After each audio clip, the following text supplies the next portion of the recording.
Walkie talkie.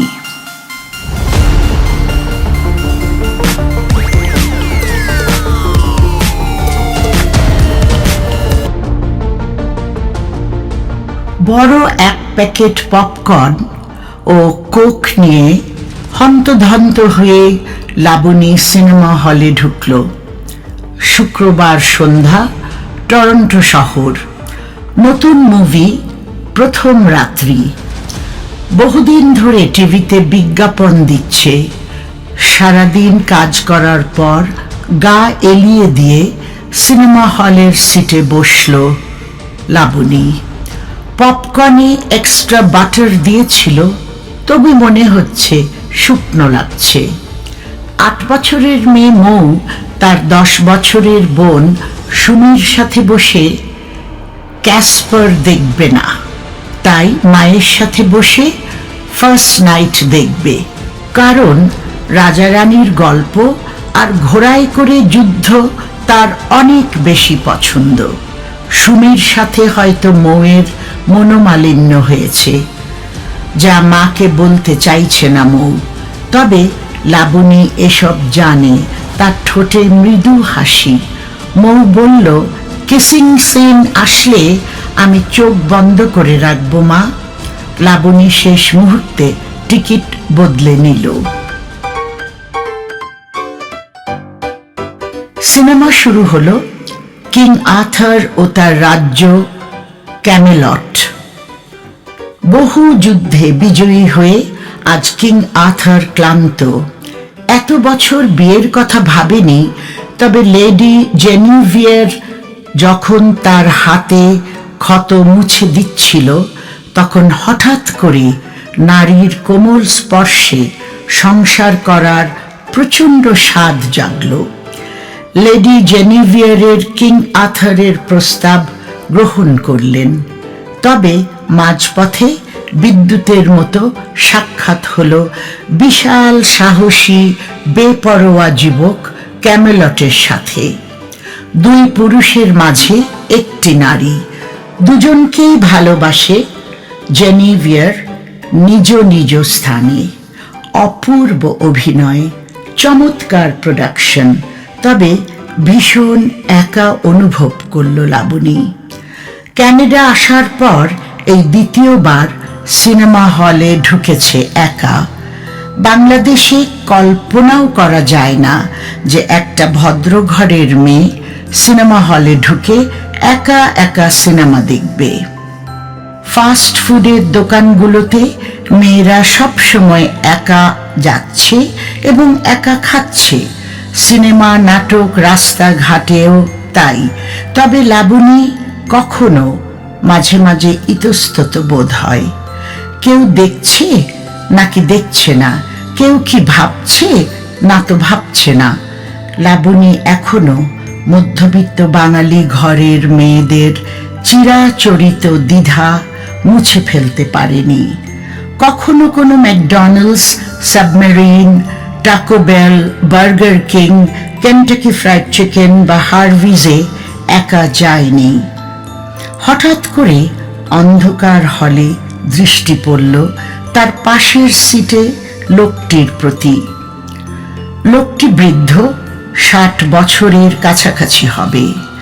গভীর মনোযোগ দিয়ে সিনেমা দেখছে আর 2 হাতে আঁকড়ে ধরে রেখেছে তার সঙ্গিনীর হাত। সঙ্গিনী পরম শান্তিতে মাথা এলিয়ে রেখেছে বৃদ্ধের কাঁধে। লাবণী চোখ ফেরাতে পারল না। 10টা বছর ধরে প্রায় সবকিছুই তাকে একা করতে হচ্ছে। আজিজ ব্যবসার কাজে ঘুরে বেড়াচ্ছে সমস্ত পৃথিবী। কন্যা দুটোর প্রতি বা লাবণীর প্রতি সমস্ত কর্তব্য পালন করছে না। লাবণীকে দিয়েছে প্রচুর স্বাধীনতা।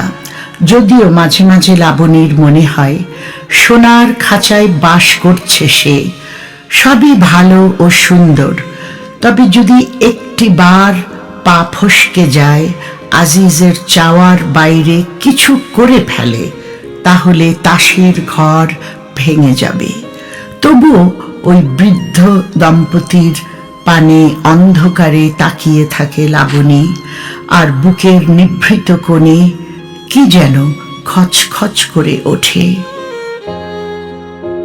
বিয়ের পর একবার শুধু গিয়েছিল সিনেমায় লাবণী আর আজিজ একসাথে। এরপর আর কখনো আজিজের সময় হয়নি। কোনো জন্মদিন বা বিবাহ বার্ষিকীতে আজিজ ক্যানাডা থাকে না, থাকলেও তাকে একা কোথাও নিয়ে যায় না। শুধু বলে, শাড়ি গহনা যা চাও কিনে নাও। লাবণী বহু ঈদে নতুন শাড়ি কিনে নি। আজিজকে বলেছিল বহুবার, সারা বছর তুমি থাকো না, আমি যখন যা ইচ্ছে কিনছি, কিন্তু ঈদে বা জন্মদিনে আমাকে না জানিয়ে যে কোনো দোকানে গিয়ে তোমার পছন্দের একটা শাড়ি তুমি নিজে কিনে দিলে আমার অনেক ভালো লাগতো। তুমি কি কিনে দিতে পারো না?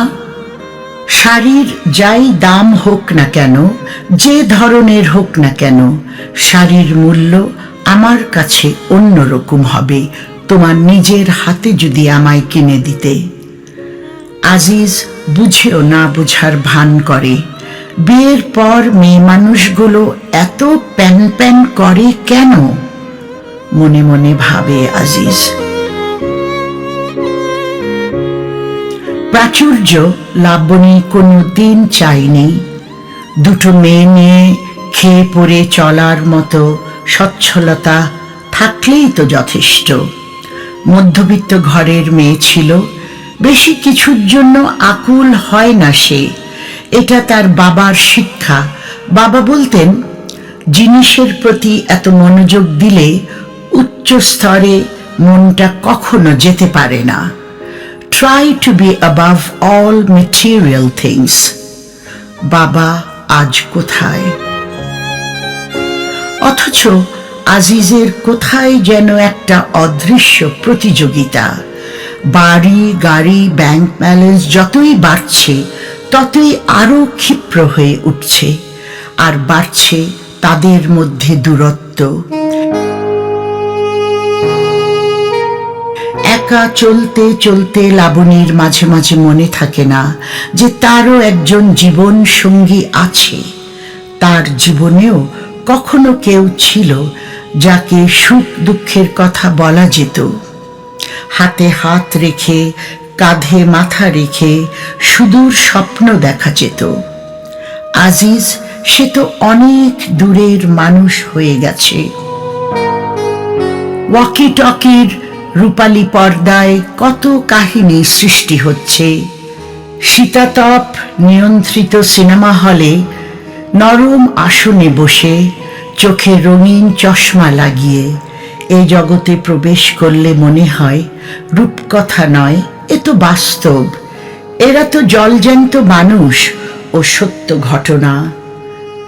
সিনেমা হল থেকে বেরিয়ে এসে জুলাই মাসের গুমোট গরম হাওয়া যখন শরীরে লাগলো, তখন লাবণী অনুভব করল তার রূপালী পর্দার কোণে ঝড় উঠেছে।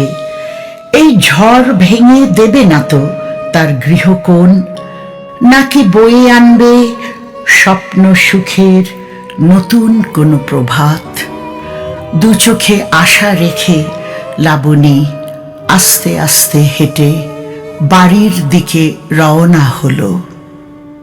হয়তো তারও নতুন প্রভাত আসতে পারে। আশার আলো তার দু চোখে উদ্ভাসিত হয়ে গেল। স্বপ্ন দেখা আবার শুরু করলো। হয়তোবা তার জীবনে আবারও সূর্য উঠবে।